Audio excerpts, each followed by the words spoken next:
Hello everyone, welcome again. तो आज फिर से हम लोग अपनी इस सीरीज को आगे बढ़ाते हैं। जैसे कि हम लोग 25 क्वेश्चन ऑलरेडी डिस्कस कर चुके हैं पीछे के कुछ लेक्चर में। मैंने 2 लेक्चर ऑलरेडी अपलोड कर रखे हैं, तो अगर आपने वो लेक्चर नहीं देखे तो आप जाके देख सकते हैं। हम लोग यहाँ पे 500 क्वेश्चन का एक फ्री टेस्ट सीरीज चला रहे हैं, जिसमें कि मैं आपको अभी प्रेजेंट टाइम में कॉन्स्टिट्यूशन के जो क्वेश्चन है वो यहाँ पे डिस्कस करवा रहा हूँ। एंड उसके बाद जो है हम लोग आईपीटी, डब्ल्यूपीटी उन सब के भी क्वेश्चन डिस्कस करेंगे। क्लियर? सो चलिए अपनी इस सीरीज़ को आगे बढ़ाते हैं। अगर आप चैनल पे पहली बार आए हैं तो आप चैनल को सब्सक्राइब कर सकते हैं। हमारा प्रयास आपको अच्छा लगता है तो आप इस वीडियो को लाइक भी कर सकते हैं। बाकी अगर आपको कुछ ओपिनियन देना है तो आप कमेंट में दे सकते हैं। नाउ अपनी इस वीडियो को स्टार्ट करते हैं। तो आज हम लोग स्टार्ट करेंगे क्वेश्चन नंबर 26 से। तो पहला क्वेश्चन आपका है, पंचायती राज सर्वप्रथम किस राज्य में लागू किया गया था? ठीक है, पंचायती राज सर्वप्रथम किस राज्य में लागू किया गया था? तो ये आपका जो राइट आंसर हो जाएगा वो क्या हो जाएगा? राजस्थान हो जाएगा। राजस्थान में भी कहाँ? नागौर में। तो यहाँ पर देखिए डिटेल में देखते हैं इस क्वेश्चन को। पंचायती राज व्यवस्था सबसे पहले राजस्थान के नागौर जिले में लागू की गई थी। क्वेश्चन सीधा सीधा यहाँ पर आ सकता है। पंचायती राज से और भी क्वेश्चन बन सकते हैं, बिकॉज ये जो टॉपिक है इम्पोर्टेंट टॉपिक है। हर साल यहाँ से क्वेश्चन पूछा जाता है। बलवंत राय जो मेहता कमेटी थी वहाँ से अक्सर क्वेश्चन पूछा जाता है, तो आप उसको एक बार अच्छे से डील कर लेना, अच्छे से देख लेना। क्लियर? ये व्यवस्था 2 अक्टूबर 1959 को लागू की गई थी। इसे भारत के पहले प्रधानमंत्री जवाहरलाल नेहरू ने शुरू किया था। क्लियर?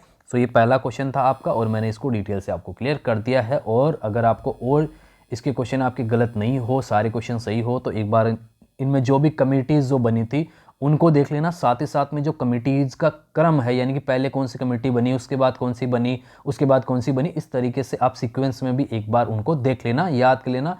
आपको उनके नाम याद होने चाहिए और उनका सीक्वेंस याद होना चाहिए। ईयर वाइज नहीं पूछेगा, मतलब वो सीक्वेंस में आ गया वैसे ईयर वाइज, तो वो आप थोड़ा सा देख लेना। आपको क्वेश्चन को डील कैसे करना है वो भी मैं क्वेश्चन में आपको थोड़ा बहुत बताता रहता हूँ। तो अगर आप मेरी बातों को ध्यान से सुनते हो तो होपफुली आपका सिलेक्शन होना है अच्छी यूनिवर्सिटी में, अगर आप अच्छे से प्रिपेयर कर रहे हो तो। तो अब अगले क्वेश्चन की तरफ बढ़ते हैं हम लोग। 27 नंबर क्वेश्चन है, संविधान के किस अनुच्छेद में चुनाव आयोग का प्रावधान है? इजी क्वेश्चन है, इसमें आपको बिल्कुल भी डिफिकल्टी नहीं होनी चाहिए। तो यहाँ पे इसका जो राइट आंसर हो जाएगा, यहाँ पे आर्टिकल 324। ठीक है, कौन सा है? आर्टिकल 324। तो यहाँ पर अगर बात करें डिटेल में, तो संविधान के अनुच्छेद 324 में प्रावधान है कि संसद, राज्य विधानमंडलों, भारत के राष्ट्रपति और भारत के उपराष्ट्रपति के चुनावों के अधीक्षण, निर्देशन और नियंत्रण की शक्ति चुनाव आयोग में निहित होगी। ठीक है, तो यहाँ पर चुनाव आयोग का जो प्रावधान है, जो गठन है, वो कौन से में है? आर्टिकल 324 में। ये आपको ध्यान रखना है। ठीक है, चलिए अब नेक्स्ट क्वेश्चन की तरफ हम लोग बढ़ते हैं। क्वेश्चन नंबर है आपका 28 नंबर क्वेश्चन है, जिसको हम लोग अभी डील करते हैं। सो ये क्वेश्चन आपका क्या कहता है? ये क्वेश्चन कह रहा है आपका कि भारत के राष्ट्रपति संसद द्वारा पारित गैर धन विधेयक को कितनी बार लौटा सकता है? It's very important question. यहाँ से ऐसा क्वेश्चन एंड इस टाइप का क्वेश्चन आपसे एग्जाम में पूछा जा सकता है। सो आपको यहाँ पर ध्यान रखना है, नॉन मनी बिल जो है वो यहाँ पर कितनी बार राष्ट्रपति लौटा सकता है। सो ये केवल एक ही बार कर सकता है, ये आपको ध्यान रखना है। भारत का राष्ट्रपति संसद द्वारा पारित गैर धन विधेयक को एक बार लौटा सकता है और इसे निलंबन विटो भी कहा आपका जाता है। ठीक है, ये भी आपको ध्यान रखना है। इसे क्या कहा जाता है वो भी मैंने आपको थोड़ा सा हाईलाइट कर दिया है। सो ये क्वेश्चन आपको अच्छे से देख लेना है। इसके इर्द गिर्द जो भी क्वेश्चन और बनते हैं, और मतलब कि कहने का मतलब मेरा ये है कि और प्रेसिडेंट के पास कौन कौन से पावर होते हैं, कौन कौन से उसके पास जो है वो पावर होंगे, वो आपको ध्यान रखना है। उस पावर का वो कहाँ इस्तेमाल कर सकता है वो भी आपको थोड़ा सा देख लेना है। ज़्यादा डिफिकल्ट नहीं है। अब जो क्वेश्चन मैं आपको करवा रहा हूँ, जैसे राष्ट्रपति के क्वेश्चन आपके बनेंगे, तो मैं जो करवा रहा हूँ वो ठीक है, लेकिन अगर आप बाद में जो चीज़ बता रहा हूँ वो अगर आप अपने नोट्स में जो भी आपके पास है बुक से एक बार उसको देख लिया ना, तो श्योर है आपका जो यहाँ पर क्वेश्चन है वो बन जाएगा, चाहे राष्ट्रपति से किसी भी प्रकार का वो क्वेश्चन पूछे। लेकिन अगर आप यहाँ से सुन के और वापस अपनी बुक्स पे नहीं गए, अपने नोट्स पे नहीं गए, तो फिर आपको पता नहीं चलेगा। आप केवल उसी क्वेश्चन को कर पाएंगे जो यहाँ आपको बताया जा रहा है। ठीक है। तो आपको इर्द गिर्द के जो भी क्वेश्चन है वो आपको एक बार ज़रूर से यहाँ पर देख लेने हैं गाइस, ओके। ये मैंने डिटेल में आपको दे रखा है। जब ये क्वेश्चन आपके हो जाएंगे तो मैं आपको PDF प्रोवाइड करवा दूंगा, उसका कोई इश्यू है नहीं, क्लियर, ठीक है। तो क्वेश्चन नंबर 29 है यहाँ पे, राज्य में मंत्रिपरिषद को सामूहिक रूप से निम्नलिखित के प्रति उत्तरदायी बनाया गया है। अब यहाँ पे स्टेट के बारे में पूछ रहा है, ध्यान रखना क्वेश्चन को।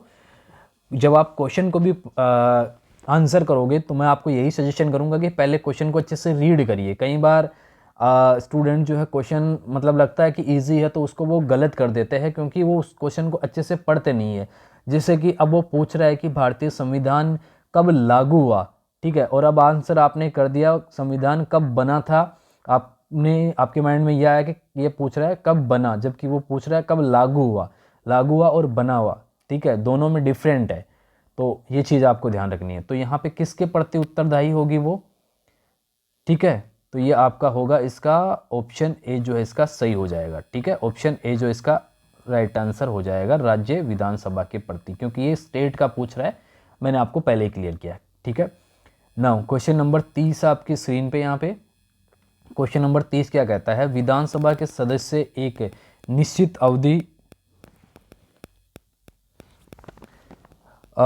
अवधि के लिए चुने जाते हैं। तो ये पूछ रहा है आपका यहाँ पर विधानसभा के जो सदस्य हैं उनका कार्यकाल पूछ रहा है। तो जो इसका राइट आंसर होगा वो क्या होगा, 5 ईयर, ठीक है। कितने साल का होता है, 5 ईयर, उसके बाद इलेक्शन एंड फिर से मेंबर चुने जाएंगे। तो इसका जो राइट आंसर हो जाएगा वो क्या हो जाएगा आपका, D is the right answer, 5 year, clear. ये उतना ज़्यादा डिटेल से आपको समझाने की इसमें ज़रूरत है नहीं। नाउ क्वेश्चन नंबर 31 है, जिसमें कहा गया है, क्या कहा गया आप देखिए इसमें, यहाँ पर है किस अनुच्छेद के तहत वित्तीय आपातकाल की घोषणा की जा सकती है। फाइनेंशियल इमरजेंसी किस आर्टिकल के तहत होती है। तो यहाँ पर ये देखिए, जो भी यहाँ पर इमरजेंसीज है उन सबको आपको एक बार देख लेना है। ये आपके उसमें दिया हुआ है सिलेबस में, एंड ये भी इंपॉर्टेंट है, इसलिए मैंने क्वेश्चन यहाँ से डाला है। ऐसा नहीं है कि कोई भी क्वेश्चन डाल दिया, क्योंकि ये इंपॉर्टेंट क्वेश्चन है, ये आपके सिलेबस का पार्ट है। सो इसका राइट आंसर कौन सा होगा, आर्टिकल 360, जिसमें यहाँ पर जो वित्तीय आपातकाल की घोषणा है वो यहाँ पर करता है। और आर्टिकल 361 में क्या है वो आपको कमेंट में यहाँ पे बताना है, क्योंकि ये पास में ही है, ठीक है। तो आर्टिकल 361 में क्या है वो आपको कमेंट में बता देना है। भारतीय संविधान के अनुच्छेद 360 में राष्ट्रपति को देश की वित्तीय स्थिति को खतरा होने की वित्तीय आपातकाल घोषणा करने का अधिकार है। ये भारतीय संविधान में 3 प्रकार की आपात स्थितियों में से एक है, ठीक है, जो 3 होती है उनमें से एक है। तो जो आर्टिकल 361 है उसमें भी एक है, और वो आपको बताना है कमेंट में भी कि वो कौन सी है, क्लियर। अगला क्वेश्चन आपका क्वेश्चन नंबर 32 है, कौन सा है, क्वेश्चन नंबर 32। ये क्या कहता है, ये बोलता है कि भारत के राष्ट्रपति, ये बोल रहा है कि भारत के राष्ट्रपति को पद से हटाया जा सकता है। मैंने आपको पहले भी ये चीज़ बताई है कि जो राष्ट्रपति होता है, ठीक है, जो राष्ट्रपति है, जो भारत का राष्ट्रपति है, ठीक है, ऐसा नहीं है कि उसके पास सब कुछ है, उसके पास पावर है तो वो अपनी पावर का गलत इस्तेमाल करेगा, नहीं। अपने कॉन्स्टिट्यूशन, अपने संविधान में भी ऐसे प्रावधान है कि अगर भारत का राष्ट्रपति भी भारतीय संविधान का उल्लंघन करता है तो उस पर भी उसको भी हटाया जा सकता है, और उसके लिए कौन सी प्रक्रिया, वही महाभियोग वाली प्रक्रिया है। अब आपको बताना है कि महाभियोग की जो प्रक्रिया है वो कौन से देश से ली गई है। भारत, यहाँ पर देखिए डिटेल से देखते हैं। तो इसका राइट आंसर यहाँ पर जो है वो हटाया जाए तो वो कौन सा होगा, यहाँ पर पार्लियामेंट, ठीक है। इसी में दोनों सदन होंगे, और दोनों सदन जो है वो क्या कर सकते हैं, महाभियोग जो है वो लगा सकते हैं। तो इसका जो यहाँ पर राइट आंसर वो क्या होगा, पार्लियामेंट।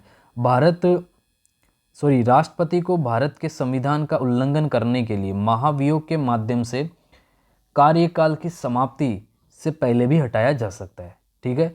तो डायरेक्टली क्वेश्चन पूछा जाए ऐसे यस या नो में, तो वहाँ पर आंसर यस ही होगा। ये प्रक्रिया संसद के दोनों सदनों में से किसी में भी जो है शुरू हो सकती है। संसद एक राष्ट्रपति के खिलाफ आरोप लगाकर प्रक्रिया शुरू करता है। आरोपों को एक नोटिस में शामिल किया जाता है, जिस पर उस सदन के कुल सदस्यों में से कम 1/4 द्वारा हस्ताक्षर किए जाने चाहिए। नोटिस राष्ट्रपति को भेजा जाता है और 14 दिन के बाद इस पर विचार किया जाता है, क्लियर। तो जो इसका राइट आंसर है वो डी हो जाएगा। ये आपको ध्यान रखना है, थोड़ा मैंने डिटेल में भी बता दिया आपको। अगेन पंचायती राज का ही मैंने क्वेश्चन डाला है बिकॉज आपके सिलेबस में है यार ये, और क्वेश्चन कैसे भी कहाँ से भी पूछ सकता है।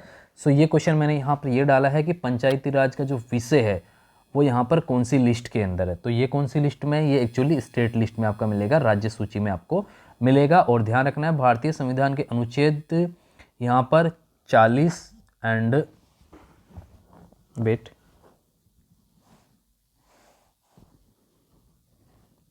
ठीक है 243A, इसके अलावा 243B और 243O में इसका जिक्र मिलता है। ठीक है, ये है आपका क्वेश्चन 33 ओके, और इसका राइट आंसर सी हो जाएगा।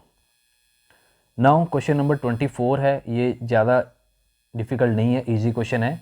यहाँ पर राज्यसभा के सदस्यों का कार्यकाल कितना होता है। अब देखिए ये राज्यसभा का पूछ रहा है, ध्यान रखना राज्यसभा का पूछ रहा है, तो ये 6 ईयर होगा क्योंकि वो चलता रहता है, वो भंग नहीं होती है। लोकसभा भंग हो जाती है, राष्ट्रपति कर सकता है ना उसको तो भंग, लेकिन राज्यसभा को नहीं कर सकता। तो यहाँ पर राज्यसभा जो है वो आपका क्या होगा, जो है इसके सदस्यों का कार्यकाल 6 ईयर का होगा। जैसे जैसे उनका मतलब ये 6 उनका, हाँ राइट आंसर इसका गाइज डी ए ही होगा, इसका राइट आंसर ए ही होगा। थोड़ा कंफ्यूजन हो गया था, ए ही इसका राइट आंसर होगा। ठीक है, नाउ क्वेश्चन नंबर 35 है, भारतीय संविधान द्वारा प्रदत्त नागरिकता, यानी कि भारत में जो अपने को नागरिकता मिलती है वो कौन सी नागरिकता है, डुअल है, सिंगल है, कौन सी है। तो जाहिर सी बात है अपने को यहाँ पर कौन सी मिलती है, सिंगल सिटीजनशिप है अपने इंडिया के अंदर, सिंगल जो है वो यहाँ पर नागरिकता अपने को मिलती है, एकल नागरिकता अपने को यहाँ पर मिलती है। एकल नागरिकता वह अवधारणा है जिसके अनुसार किसी देश के सभी लोग उस देश के नागरिक होते हैं, चाहे वे किसी भी राज्य या निवास स्थान में रहते हो। यानी कि जैसे हम यहाँ पर, जैसे मान लीजिए कि आप राजस्थान से हो या मान लीजिए आप बिहार से है, ठीक है, डजेंट मैटर, लेकिन आप भारत के ही नागरिक माने जाएंगे, ना कि अपने राज्य के। ठीक है, सो एकल नागरिकता का मतलब ये होता है। क्लियर, चलिए नेक्स्ट क्वेश्चन की तरफ हम लोग बढ़ते हैं। खैर आज देखिए मैं आपको इतने ही 35 तक ही कराऊंगा। अब नेक्स्ट क्लास जो होगी आपकी, उसमें हम लोग उसमें क्वेश्चन जो है वो 36 से डील करेंगे। यहाँ पर इस क्लास में इतने ही क्वेश्चन मैं आपको डिस्कस करूंगा। एंड अगर आपको किसी भी क्वेश्चन में कोई भी डाउट होता है तो आप कमेंट में पूछ सकते हैं। बाकी अगर आपका कोई अदर क्वेश्चन है तो आप कमेंट में पूछ सकते हैं, अदरवाइज़ आप यहाँ पे व्हाट्सएप पर भी हमें भेज सकते हैं गाइस। ओके, सो इस वीडियो में इतना ही। एंड चैनल को सब्सक्राइब नहीं किया है, पहली बार आए थे तो कर सकते हैं। अगर वीडियो पसंद आया है तो आप वीडियो को भी लाइक कर सकते हैं। So thank you so much ये वीडियो देखने के लिए।